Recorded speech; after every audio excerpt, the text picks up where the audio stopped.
আমি বোঝানোর চেষ্টা করলাম গ্রামবাসীদের যে আপনারা আদালতে না গিয়ে আমাদের এই গ্রাম আদালতে আসেন। আমরা সাধারণত আগে আবেদনকারীকে বলি যে ঘটনাটা আসলে কি ঘটছে পুরোটা আমাদেরকে সত্য কথা বলতে হবে। এদেরকে আমি বললাম তে সহযোগিতা আমি করবো, তে তোমরা দরখাস্তটা লিখো গ্রাম আদালতে গিয়ে।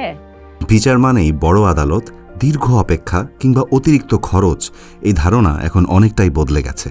ইউরোপীয় ইউনিয়ন ও ইউএনডিপির সহায়তায় বাংলাদেশ সরকারের স্থানীয় সরকার বিভাগ বাস্তবায়ন করছে বাংলাদেশ গ্রাম আদালত সক্রিয়করণ তৃতীয় পর্যায় প্রকল্প। এই প্রকল্প স্থানীয় পর্যায়ে একটি কার্যকর ন্যায় বিচার ব্যবস্থা প্রতিষ্ঠা করছে, যা আজ সাধারণ মানুষের কাছে হয়ে উঠেছে ভরসা ও আস্থার প্রতীক। এই ব্যবস্থার পেছনে আছেন কিছু নিবেদিত প্রাণ সেবাদানকারী ও নেতৃত্ব, যারা ন্যায়ের পথ চলায় আলোকবর্তিকা হয়ে দাঁড়িয়ে আজ বিরোধ নিষ্পত্তির ব্যবস্থাকে পৌঁছে দিচ্ছেন মানুষের দোরগোড়ায়। এতে নারীদের বিচার পাওয়ার সুযোগ ও সিদ্ধান্ত গ্রহণে অংশগ্রহণ বেড়েছে।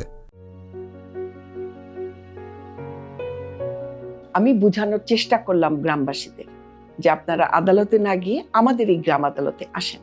ওনারা দেখলেন যে সুবিচার এখানে পাওয়া যায়, তখন কিন্তু আসা শুরু করলো। এছাড়াও যদি আমি বলি, আমাদের যে নারী সদস্যরা আছেন ওনারা যার যার ওয়ার্ডে সম্পৃক্ত হন এই আদালতে, গ্রাম আদালতে জনগণকে সম্পৃক্ত করার পিছনে। এখন যেরকম দেখি আমি যে নারী যারা প্রতিবাদী আসেন তারা কিন্তু অনেক ভোকাল। আমি চেষ্টা করেছি মানুষের সাথে মিশে এবং তাদের দুঃখ দুর্দশার কথাগুলি জানতে। তার এই নেতৃত্ব কেবল অফিসের দেয়ালের ভিতর সীমাবদ্ধ নয়। তিনি বিশ্বাস করেন স্থানীয় পর্যায়ে নারী নেতৃত্ব যত শক্তিশালী হবে, ন্যায় বিচার তত সহজে মানুষের দুয়ারে পৌঁছাবে।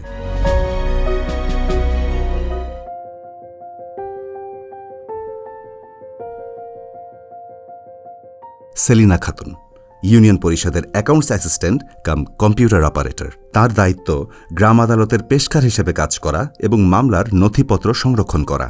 তিনি বিশ্বাস করেন সঠিকভাবে মামলার বিষয়ে নথিভুক্ত করা এবং আবেদনকারীকে সঠিকভাবে বুঝতে সাহায্য করা ন্যায় বিচার পেতে অনেক বড় ভূমিকা রাখে। একটা মামলা যখন আমার কাছে আসে তখন আমরা সাধারণত আগে আবেদনকারীকে বলি যে ঘটনাটা আসলে কি ঘটছে পুরোটা আমাদেরকে সত্য কথা বলতে হবে। সেই ঘটনাটা আমরা তখন ওই বিরোধী বিষয় হিসেবে লেখার পরে তারপর তার প্রার্থিত একটা প্রতিকার আছে, সেগুলা আমরা এখানে প্রার্থিত বিষয়তে লিখে রাখি। যত নথিটা সুন্দর হবে, সত্যটা আমি ওখানে তুলে ধরতে পারবো, তখনই বিচারটা সুষ্ঠুভাবে সম্পন্ন হবে। সেলিনার নিষ্ঠা ও দায়িত্বশীলতার ফলেই তার ইউনিয়নে গ্রাম আদালতের কার্যকারিতা উল্লেখযোগ্যভাবে বেড়েছে।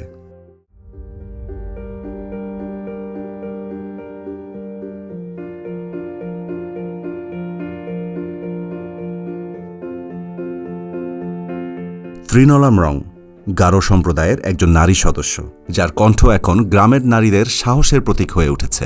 তিনি গ্রাম আদালতের প্যানেল সদস্য হিসেবে সিদ্ধান্ত গ্রহণে ভূমিকা রাখেন, যেখানে প্রতিদিনই পাহাড়ি নারী ও দরিদ্র জনগোষ্ঠী জমি জমা, ঋণ কিংবা মারামারি সহ বিভিন্ন বিরোধের সমাধানের জন্য আসে। গ্রামের কাছাকাছি জমি জমা নিয়ে দ্বন্দ্ব ছিল, এদেরকে আমি বললাম তে তোমরা দরখাস্ত দেও গ্রাম আদালতের মাধ্যমে। আমি সাহায্য দিছি, সহযোগিতা করছি। পরে সত্যি এরা গেল আমার সাথে গিয়া এখন বিচার পাইছে বা সংশোধন হয়েছে। আমার ইউনিয়ন পরিষদের যে তৃণলাদি উপজাতিদের মধ্য থেকে উনি নির্বাচিত হয়েছেন এবং নির্বাচিত হওয়ার পর থেকেই সে খুব সুষ্ঠুভাবে, শান্তিপূর্ণভাবে, সততার সাথে এই গ্রাম আদালতে নিয়ে এসে তাদের সুবিচার করে তাদের একটা শান্তিপূর্ণ ব্যবস্থা করতেছেন। তৃণলা শুধু একজন ইউপি সদস্য নন, তিনি এক সেতু বন্ধন। তার উপস্থিতিতে গারো সম্প্রদায়ের মানুষেরা গ্রাম আদালতে আসতে শুরু করেছে। তৃণলাম রং প্রমাণ করেছেন ন্যায় বিচার মানে শুধু আইন নয়, এটা হলো বোঝাপড়া আর সংস্কৃতির মর্যাদা।